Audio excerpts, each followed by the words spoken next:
퇴직연금 계좌에서 ETF 투자하시는 분들 많으신데요. 많은 분들의 공통된 고민은 안전자산 30%가 아닐까 합니다. 고민을 조금 덜어드리고자 퇴직연금 계좌에서 안전자산으로 분류되는 ETF를 정리해 보려고 하는데요. 어떤 ETF에 투자해야 할지는 위험 성향에 따라 달라지겠죠. 오늘 영상에서는 공격적인 투자 성향을 지닌 어느 정도 위험을 감내할 수 있는 분들을 위한 ETF를 정리해 봤습니다. 퇴직연금 계좌를 운영하고 계신 분들이라면 포트폴리오의 30%는 안전자산에 의무적으로 투자해야 한다는 것을 잘 알고 계실 것 같습니다. 이 70% 룰이 존재하는 이유는 투자자 보호입니다. 퇴직연금 계좌 수익률에 따라서 투자자의 노후가 달라질 수가 있는데 일부 투자자분들 야수의 심장을 가지고 계시단 말이에요. 이번 하락장에서 절실히 느끼셨겠지만 포트폴리오의 일부를 안전자산에 투자하는 것은 정말 중요합니다.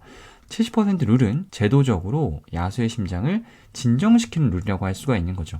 퇴직연금 계좌 70% 룰을 없애야 한다는 목소리도 있습니다. 그런데 금융당국은 아직은 시기상조라고 생각하는 것 같아요. 대신 70% 룰은 유지하되 안전자산의 기준을 점진적으로 완화하고 있습니다. ETF로 한정을 해보자면 주식형 ETF가 위험자산에 속할 것이고요. 채권에 100% 투자하는 채권형 ETF, 그리고 주식과 채권을 일정 비율로 투자하는 채권 혼합형 ETF가 안전자산으로 분류가 됩니다. 현장에서 많은 투자자분들을 만나다 보면요, 이 위험자산 70%를 무엇으로 투자해야 할지에 대해서는 크게 고민을 하지 않습니다. 각자의 취향에 맞는 ETF를 잘 선택을 하시거든요. 그런데 안전자산 30%를 어떤 ETF에 투자하는지에 대해서는 정말 많은 고민을 하세요. 안전자산 30%를 어떻게 투자하는지에 따라서 퇴직연금 계좌의 성격이 많이 달라지는데요. 가장 먼저 고려해야 하는 것은 이 채권 혼합형 ETF의 주식 비중입니다. 모든 채권 혼합형 ETF의 주식과 채권 비중이 동일하지 않습니다. 주식 비중이 30%부터 50%까지 다양합니다. 보고 계시는 세 개의 원그래프는요, 위험자산 70%를 100% 주식형 ETF에 투자를 하고 안전자산 30%를 어떤 채권 혼합형 ETF에 투자하는지에 따라서 주식과 채권의 비중이 어떻게 달라지는지를 정리한 겁니다.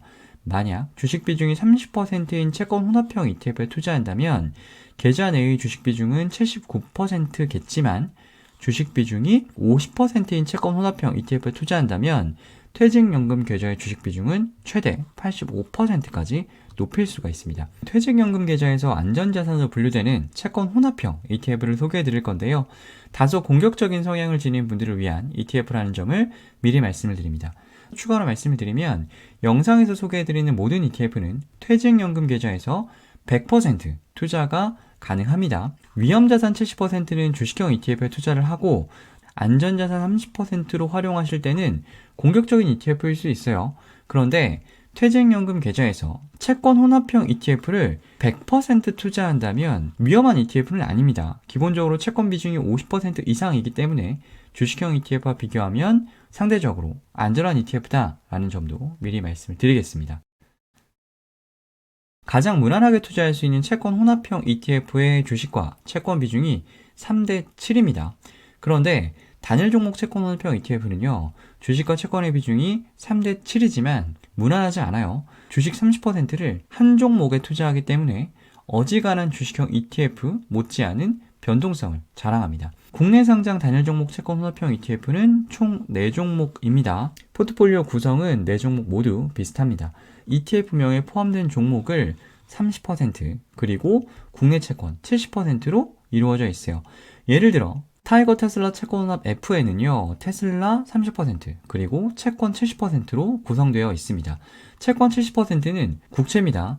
4개 ETF 모두 채권 포트폴리오의 듀레이션은 길지가 않기 때문에 금리 변동 위험 크게 염려하지 않으셔도 되고요. 국내 채권이기 때문에 당연히 환율 변동 위험 노출되지 않습니다. 단일 종목 채권혼합형 ETF 성과는 이 포트폴리오 30%를 차지하고 있는 주식의 성과에 좌우된다고 보시면 되겠습니다. 일간 리밸런싱을 통해서 주식과 채권의 비중 3대 7을 유지합니다. 주가가 오르든 빠지든 단일 종목의 비중은 30%를 매일매일 유지한다라고 생각하시면 되겠습니다.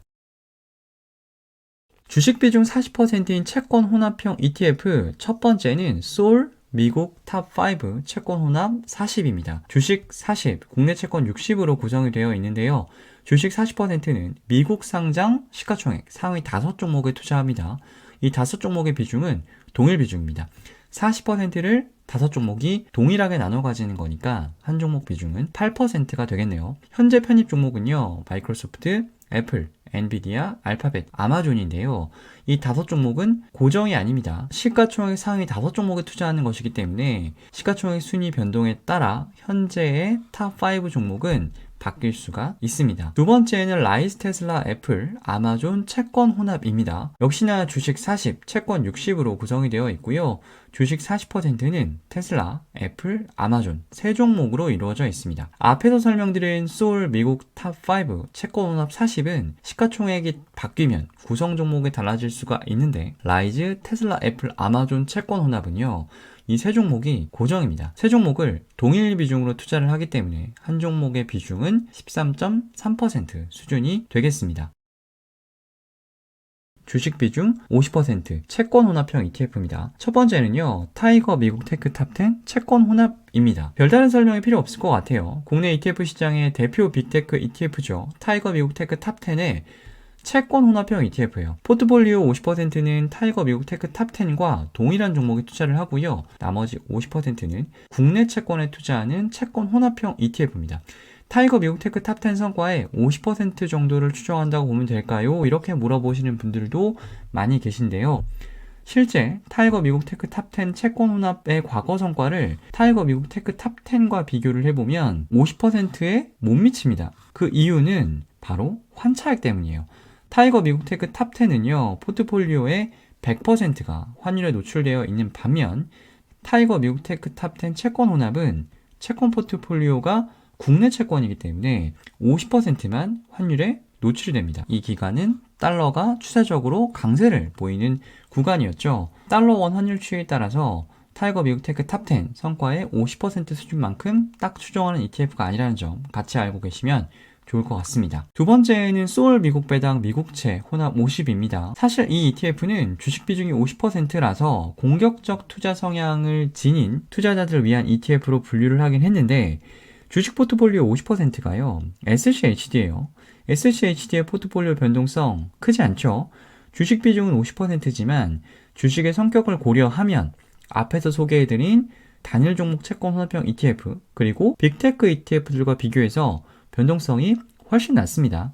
소울 미국 배당 미국채 혼합 50에서 또 하나 고려하셔야 하는 것은 채권 포트폴리오가요. 국내 단기채도 아니고 미국 단기채도 아니고 미국 10년물 국채예요. 일반적으로 채권 혼합형 ETF에서 채권의 역할은 포트폴리오 변동성을 완화시키고 약간의 이자 수익을 기대할 수 있는 정도입니다. 그런데 소울 미국 배당 미국채 혼합 50은요. 미국 10년물 국채잖아요.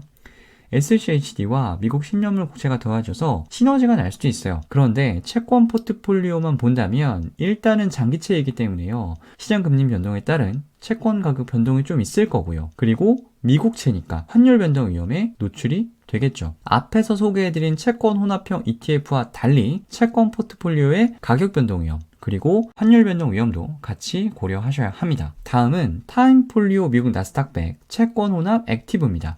일단 이 타임폴리오 이름 자체가 생소하신 분들이 많으실 것 같은데 액티브 투자로 매우 유명한 운용사입니다. ETF 시장에 진출하기 전부터요. 특히 사모펀드 시장에서 꽤 유명했던 회사고요. ETF 시장에 진출한 이후에도 액티브 운용 역량을 유감없이 발휘를 하고 있어요. 타임폴리오 미국 나스닥 100 채권 혼합 50 액티브는요. 2025년 3월 25일 상장한 타임폴리오의 또 하나의 액티브 ETF입니다. 상장한 지 얼마 되지 않은 액티브 ETF를 소개하기는 상당히 조심스럽긴 한데요. 상장 이후 3년 정도 레코드가 쌓인 타임폴리오 미국 나스닥 100 액티브의 채권 혼합형 ETF입니다. 타임폴리오 미국 나스닥 100 액티브는요. 2022년 5월 11일에 상장한 ETF인데요. 같은 기간 나스닥 100 ETF와 비교하면 상당한 초과 성과를 달성하고 있는 것을 볼 수가 있죠. 편입비 상위 10종목을 나스닥 100과 비교한 것인데요. 많이 다르죠. 팔란티어, 마이크로스트래티지가 1, 2위를 차지를 하고 있고요.